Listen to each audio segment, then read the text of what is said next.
Pero ay po ay nabala ho, no? Kailangan tayo sa truck na to. Malalim po yung aking pagkabalaho dahil nabot ito ng ulan, ano? Ano? Malalim, medyo lubog yung aking lubog yung aking kabilang gulong. Medyo binardahan natin, medyo basa-basa, no? Kaya nagpapahila ako sa Mr. Rod. Yung sa chassis lang sa likod. Medyo dami na namin dito parking, no? Nakapot ako ng ulan dito, may bibigla kasi yung biyahe namin.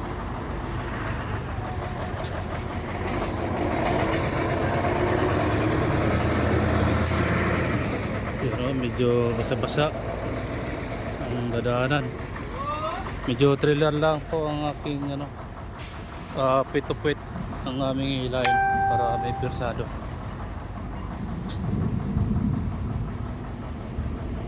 Medyo nagkaroon nito ng lambot ng lupa dahil dito sa yung aking unahan, medyo lubog, kaya nawala yung persado niya. Lubog yung aking unahan,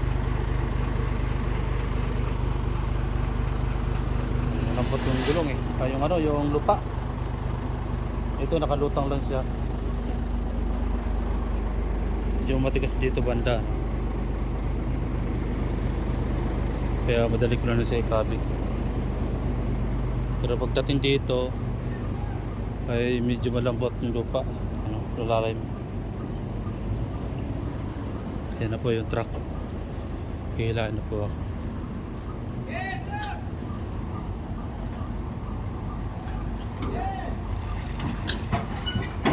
Diretso lang daw, diretso. Diretso lang. Diretso lang. Sige pa, atras. Atras. Atras.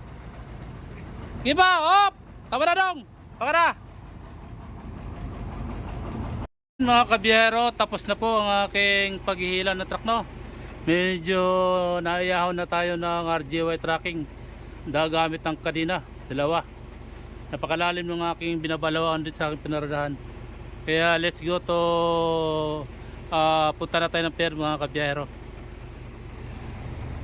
Ayan na po mga kabiyero, medyo nabalawan po tayo, no? Medyo tinulungan tayo ni RJY. Balaw tayo, balaw. Lubog ng aking gulong.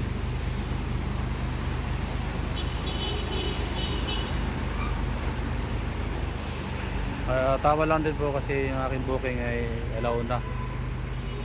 Kaya buti na aga natin ang alis ng truck. Kundi tuloy-tuloy balaw talaga yung truck. Mahirapan talaga ako dito pag hindi maaga.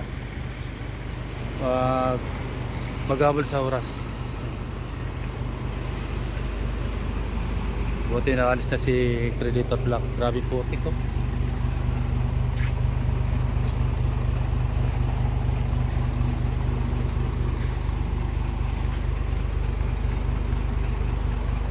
Hugasan ng aking mga bata. Oo, sige.